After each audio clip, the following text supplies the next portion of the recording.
குறித்து நின்றதேதடா கோயில் பள்ளி ஏதடா குறித்து நின்றதேதடா வாயினால் வழங்கி நின்ற மந்திரங்களேதடா வாயினால் வழங்கி நின்ற மந்திரங்களேதடா ஞானமான கோயிலில் நன்மையாய் வணங்கினால் காயமான கோயிலில் காணலாம் இறைவனே കായമാന കോയിലിൽ കാണലാം ഇറൈവനേ. അമ്മാവന്റെ അവിടെ തകർത്തൂന്ന് കേട്ടു. ഓ, എന്നെ പേടിപ്പിക്കാനാണെങ്കിൽ സുഭദ്ര പേടിക്കില്ല. എനിക്ക് കൂട്ടിനാണെങ്കിൽ അത് വേണ്ട. ടൺ ടൺ ടൺ ടൺ ടൺ ടൺ ടൺ ടൺ ടൺ ടൺ ടൺ ടൺ ടൺ ടൺ ടൺ ടൺ ടൺ ടൺ ടൺ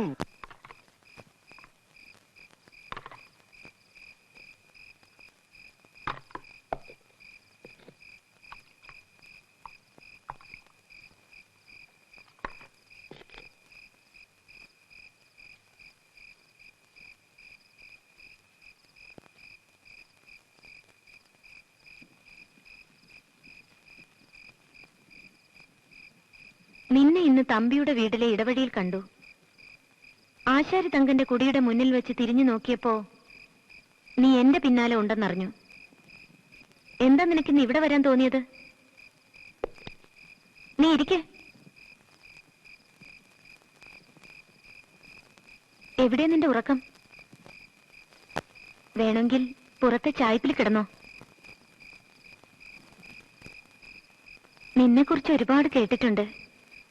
മതിച്ച കൊമ്പനെ മുട്ടുകുത്തിച്ചത്, കയത്തിൽ താണ് മീനാക്ഷിയുടെ കുഞ്ഞിനെ രക്ഷിച്ചത്, അമ്മാവന്റെ മാളികയിൽ കയറ് പൊട്ടിച്ചത്.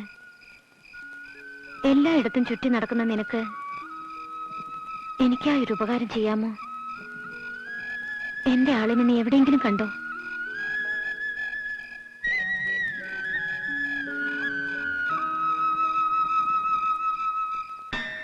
കല്ലാലെ കോട്ടൈ കെട്ടി കല്ലറയ്ക്കുള്ളിരുന്നാലും കല്ലാലെ കോട്ടൈ കെട്ടി കല്ലറയ്ക്കുള്ളിരുന്നാലും കാലനുടയാളു വന്നാൽ കണ്ടില്ലെന്നാൽ വിടുവാരോ കാലനുടയാളു വന്നാൽ കണ്ടില്ലെന്നാൽ വിടുവാരോ കണ്ടില്ലെന്നാൽ വിടുവാരോ.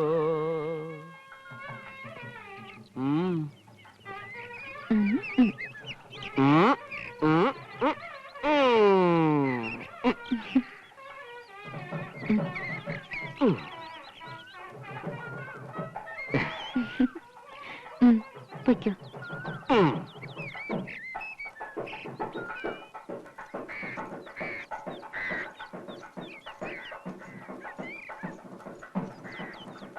നാട്ടുകാരുടെ മുന്നിൽ വെച്ച് നീ ഞങ്ങൾ നാണിപ്പിച്ച് അടങ്ങുമല്ലേ? കുലടേ, അമ്മായി മര്യാദയ്ക്ക് സംസാരിക്കണം. അമ്മായി എരപ്പേ, കണ്ട ഭ്രാന്തന്റെയും ചാന്നാന്റെയും കൂടെ ഉറങ്ങുന്ന നിനക്ക് ഞാൻ അമ്മായിയോ? ഇനി നിങ്ങൾ എന്നെ ജീവിക്കാൻ അനുവദിക്കില്ലേ? നാണം കടത്തി തല താഴ്ത്തിച്ചില്ലേ നീ? കെട്ടിയാൻ ഇട്ടെറിഞ്ഞു പോയിട്ട് മാസം 1 തികഞ്ഞിട്ടില്ല. അതിനു മുമ്പ് കണ്ട ചാന്നാനെ മറവനെ വീട്ടിൽ കിടത്തി പൊറുപ്പിക്കുന്നല്ലേ? അമ്മാവന്റെ കൈകൊണ്ട് നിന്റെ കഴുത്തിറക്കും മുമ്പ് എങ്ങോട്ടെങ്കിലും ഓടിപ്പൊയ്ക്കോ. സുഭദ്ര ചീത്തയാണ്, സമ്മതിച്ചു. ഇനി വായടച്ചില്ലെങ്കിൽ മഹ അപ്പഴയാകും. അമ്മായിയുടെ മഹത്വത്തെ പറ്റി നാട്ടുകാരി പറയും.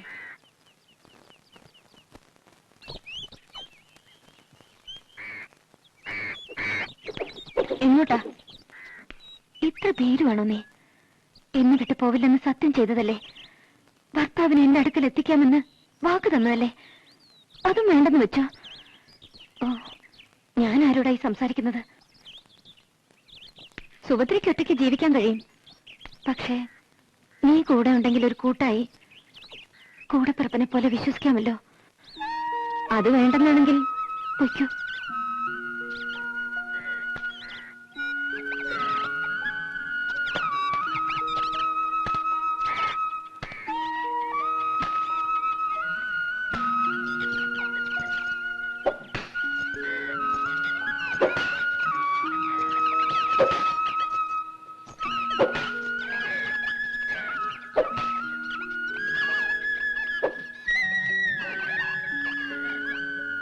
സത്യത്തിൽ നീ ഭ്രാന്തനാണോ? വേണ്ട, നീ ഭ്രാന്തനായിരുന്നാൽ മതി. അച്ഛന്റെ മുഖം എനിക്ക് ഓർമ്മയില്ല. എന്നെ കാണാൻ വന്നിട്ടില്ല. അച്ഛനൊരു മകനുണ്ടെന്ന് കേട്ടു. അയാളെ എനിക്കറിയില്ല. ഞാനൊരാളെ ഇഷ്ടപ്പെട്ടു. അയാളും എന്നെ ഒറ്റയ്ക്കാക്കി. മറ്റുള്ളവർ എന്റെ ശരീരം കൊതിക്കുന്നവരാണ്. നീ എന്റെ മുന്നിൽ എപ്പോഴും ഭ്രാന്തനായിരുന്നാൽ മതി.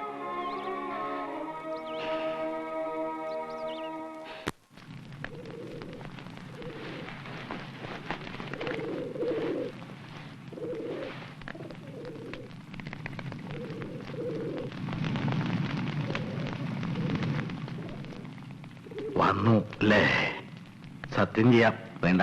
പിന്നെ എന്തിനിങ്ങോട്ട് കെട്ടിയെടുത്തു? ഞങ്ങളെ ഒറ്റ കൊടുക്കാനോ? അല്ല, ഇവിടേക്ക് വരണ്ടാന്ന് ഉറപ്പിച്ചതുമാണ്. പക്ഷേ നിങ്ങളുടെ വഴിവിട്ട ആലോചന കേട്ടപ്പോ എന്റെ മനസാക്ഷി പറഞ്ഞു ഇങ്ങോട്ട് പോരാൻ. ഓഹോ, മനസാക്ഷിക്ക് പറയാനുള്ളത് കേൾക്കട്ടെ. അവസാന വിളിയും കാത്ത് പൊന്നുതമ്പുരാൻ കിടക്കുമ്പോ കൊട്ടാരത്തിനകത്ത് കയറി ഇളയതമ്പുരാനെ വധിക്കാനുള്ള ആലോചന കുറെ കടന്നുപോയി. ദൈവനീതിക്കോ പ്രജാഹിതത്തിനോ അത് ചേരില്ല. ദൈവനീതിക്ക് ദാക്ഷിണ്യമില്ല. അത് പതിക്കേണ്ടടുത്ത് നിശ്ചിതമായി പതിക്കുക തന്നെ ചെയ്യും. 8 വീട്ടി പിള്ളമാരുടെ നീതിക്കും ദാക്ഷിണ്യമില്ല. അത് 7 വീട്ടി പിള്ളമാരായിട്ട് കുറഞ്ഞാലും പതിക്കേണ്ടടുത്ത് തന്നെ പതിക്കും. പൊന്നുതമ്പുരാന്റെ പ്രാണൻ പോയിട്ട് പോരെ ഈ പരാക്രമങ്ങളൊക്കെ? നിങ്ങളുടെ ആലോചനകളൊക്കെ അവരും അറിഞ്ഞിട്ടുണ്ട്. 7 പിള്ളമാർക്കാണ് കുറി അയച്ചിരുന്നെങ്കിൽ ആരും അറിയില്ലായിരുന്നു.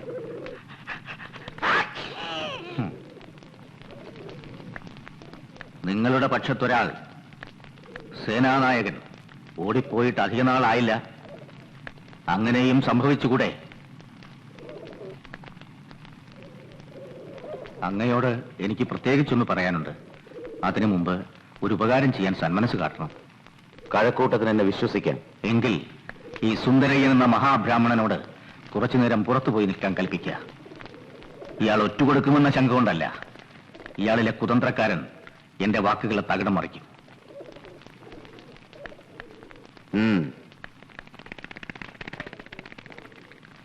നാട്ടുനടപ്പ് പ്രകാരം തന്നെ നമുക്ക് തമ്പി അദ്ദേഹത്തെ നമ്മുടെ രക്ഷാപുരുഷനായി പ്രഖ്യാപിക്കാം.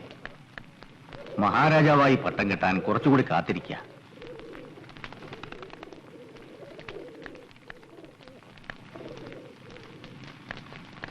എന്റെ അപേക്ഷ ആവർത്തിക്കുന്നു. കൊലപാതകം ഒഴിവാക്കുക.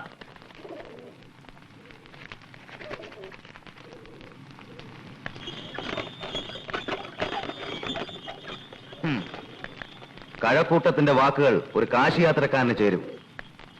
രാജ്യസ്നേഹിക്ക് ചേരില്ല. പ്രജകളിൽ മിക്കവരും കരം കൊടുക്കാൻ മടിക്കുന്നു. ധനക്കുറവ് മൂലം മന്ത്രിമാർ അയൽ നാടുകളിൽ നിന്ന് കടം വാങ്ങുന്നു. കലഹങ്ങൾ ഭയന്ന് മന്ത്രിമാർ ദ്രവ്യങ്ങൾ വിദൂര സ്ഥലങ്ങളിലേക്ക് മാറ്റി സൂക്ഷിക്കുന്നു.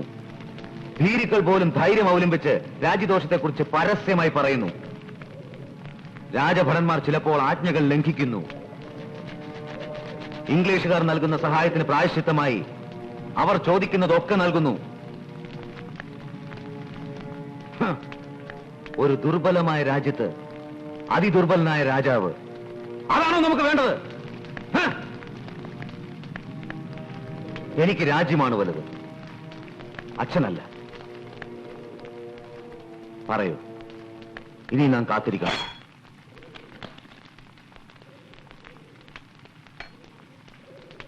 ഞാൻ പടക്കളത്തിലേക്കാണ്. നിൽക്കോ. തൽക്കാലം പുണ്യാഹം കഴിഞ്ഞ് ഇരണിയിലേക്ക് യാത്രയാകുന്നതുവരെ നാം ക്ഷമിച്ചിരിക്കേണ്ടതാകുന്നു. സമയമാകുമ്പോൾ ഞാൻ എല്ലാവർക്കും സന്ദേശം അയക്കും. തെക്ക് നിന്ന് യുവരാജാവിനെ സഹായിക്കാൻ എത്തുന്നവരെ വെങ്ങാനൂർ പള്ളിച്ചൽ പിള്ളമാർ തടയുക. വടക്ക് നിന്നും വരുന്നവരെ കുളത്തൂർ തിരുമടത്തിൽ ചെമ്പഴന്തി പിള്ളമാരും, തിരുവനന്തപുരത്തുള്ള ജനങ്ങൾ ഇളകാതെ നോക്കാൻ ഞാനും രാമനാമഠവും, പാണ്ടിപ്പടയെ തുരത്താൻ തമ്പിമാരും ഭാരമേൽക്കേണ്ടതാണ്.